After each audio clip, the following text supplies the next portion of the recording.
আসসালামু আলাইকুম। কেমন আছেন সবাই? আশা করি সবাই অনেক বেশি ভালো আছেন এবং সুস্থ আছেন। আজকে আমি চলে আসলাম আপনাদের মাঝে নতুন আরও একটি ভিডিও নিয়ে। আর ভিডিওটি শুরু করার আগে একটি কথা বলে নিতে চাই, যারা আমার এই চ্যানেলে নতুন আছেন তারা কাইন্ডলি আমার এই চ্যানেলটি সাবস্ক্রাইব করে দেবেন। আজকে আর বেশি বকবক করব না, আজকে সরাসরি চলে যাব এই ভিডিওর মেইন টপিকে।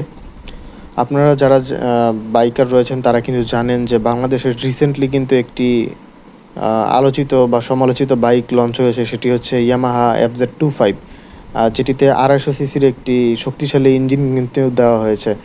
আপনারা জানেন যে এফজেডের যে বিগত দিনের রেকর্ডগুলো রয়েছে সেটির হচ্ছে সবার একটি কমপ্লেন যে এফজেড সিরিজগুলোর যে বাইকগুলো রয়েছে বাইকে কিন্তু রেডি পিক আপ কম। দেখা যাক যে FZ25 বাইকটির কতটুকু ফুলফিল করতে পারে। কিন্তু এফজেড যে বাইকগুলো রয়েছে এগুলো কিন্তু মেনলি কেউ রেডি পিক আপের জন্য কিনে না। এফজেড যারা পারচেস করে তাদের মূল টার্গেটই থাকে মাইলেজ, কন্ট্রোলিং, ব্রেকিং, কমফোর্ট, এগুলোই। সো এই বাইকটিও কি এই রিকোয়ারমেন্টসগুলো ফিল করতে পারবে কি না, এটি হচ্ছে দেখার বিষয়। আরেকটি কথা হচ্ছে যে FZ25 কিন্তু বাংলাদেশে রিসেন্টলি লঞ্চ হয়েছে, কিন্তু এটি যে বাহিরের বিষয়গুলোতে কিন্তু FZ25 মোটামুটি ভালোই পুরনো। তো এটি বা যেহেতু আমাদের দেশে নতুন লঞ্চ হয়েছে, তো আমাদের দেখার বিষয় যে এটি কতটুকু আমাদের দেশের যে বাইকার রয়েছে তাদের রিকোয়ারমেন্টস বা ক্রাইটেরিয়াগুলো ফুলফিল করতে পারে। হোপসো এই বাইকটি আমাদের দেশে খুব ভালোই জনপ্রিয়তা পাবে। বাইকটিতে কিন্তু মোটামুটি বেশ ভালোই পাওয়ার ফিগার দেওয়া রয়েছে, 20.8 Nm পিএইচপি এবং 20.1 Nm টর্ক দেওয়া হয়েছে, যেটি কিনা বেশ ভালোই পাওয়ার আপনাদের ফিল করাবে। তবে দেখা যাক যে এটি অন রোডে কীরকম পারফরমেন্স করে। যেহেতু 250 সিসির একটি শক্তিশালী ইঞ্জিন, আশা করা যাচ্ছে যে মোটামুটি বেশ ভালোই পারফরমেন্স করবে। তবে বাইকটিতে একটি খারাপ লাগার দিক হচ্ছে যে বাইকটির ইঞ্জিন তারা চাইলেই কিন্তু লিকুইড কুল দিতে পারতো, কিন্তু তারা লিকুইড কুল কিন্তু দেয়নি। তারা এটিতে ব্যবহার করেছে এয়ার কুলড ইঞ্জিন এবং সিঙ্গেল সিলিন্ডার, অবশ্যই সিঙ্গেল সিলিন্ডার। এবং বাইকটির যে মিটার সেটাতে কোনো গিয়ার ইন্ডিকেটর অ্যাড করেনি, কোনো ব্লুটুথ বা এক্স কানেক্টিভিটি কিন্তু অ্যাড করেনি। সেই কনভেনশনাল পুরনো যে সিস্টেম, মিটারের যে সিস্টেমটি রয়েছে সেই সিস্টেমেই কিন্তু ইয়ামাহা এই বাইকটি কিন্তু লঞ্চ করেছে। যদিও এটি স্বাভাবিক, কারণ এই বাইকটি কিন্তু বেশ পুরনো একটি মডেল। এটি বাইরের দেশগুলো কিন্তু অনেক আগে লঞ্চ করা হয়েছে, এটি বাংলাদেশে রিসেন্টলি লঞ্চ করা হয়েছে। তো সেই সময় কিন্তু এই ফিচারগুলো কিন্তু ছিল না, যার কারণে আমরাও কিন্তু এই ফিচারগুলো পাবো না, এটাই স্বাভাবিক। কিন্তু এটা আমরা নিঃসন্দেহে কিন্তু এটা মানতে পারি যে আমাদের যে 150 সিসির বাইকগুলোর কন্ট্রোলিং এবং ব্রেকিং রয়েছে সেই বাইকগুলো থেকে ব্রেকিং এবং কন্ট্রোলিংয়ের দিক থেকে কিন্তু FZ25 250 সিসি কিন্তু এটি কিন্তু বেশ এগিয়ে থাকবে আমাদের 150 সিসি থেকে।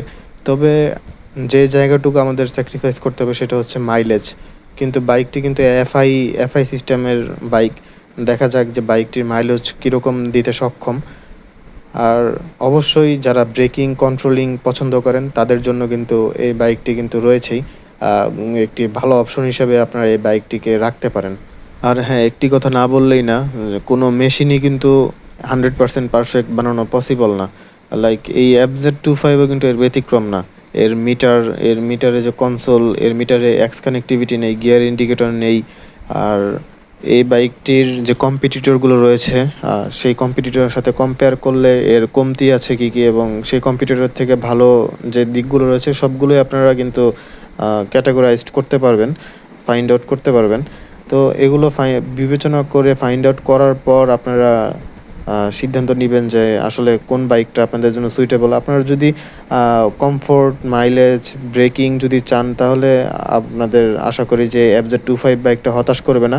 তবে তারপরেও যখন আপনারা বাইকটি পারচেস করার সিদ্ধান্ত নিবেন তখন এর যে কম্পিটিটর রয়েছে এদের সাথে বাইকটিকে একবার হলেও কম্পেয়ার করে এই বাইকটি পারচেস করবেন।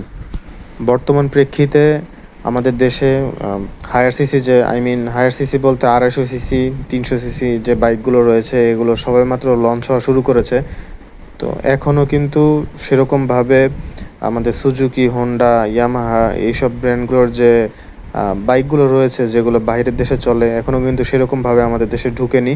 সো এগুলো আমাদের মাথায় রাখতে হবে, আস্তে আস্তে কিন্তু আরও হায়ার সিসি বাইক কিন্তু আমাদের দেশে আসবে। যে কোনো বাইক কেনার আগে বা প্র্যাকটিক্যাল যদি কোনো কিছু আপনারা কিনতে চান তাহলে কিন্তু সেগুলোর কম্পিটিটর আগে চিন্তা করতে হবে যে সেই বাইকটি বা আপনি যে বাইকটি চুজ করছেন সেটার কম্পিটিটর কী প্রোভাইড করছে আপনাকে এবং আপনি যেটি চুজ করেছেন সেই বাইকটি আপনাকে কী প্রোভাইড করছে।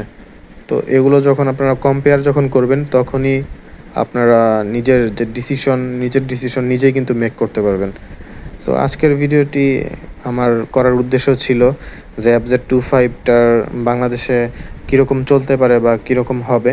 তো এই বিষয়ের ওপর আশা করি আপনাদের ভিডিওটি ভালো লেগেছে এবং ভিডিওটি ভালো লাগলে অবশ্যই আমার চ্যানেলটি সাবস্ক্রাইব করে দেবেন। Thank you.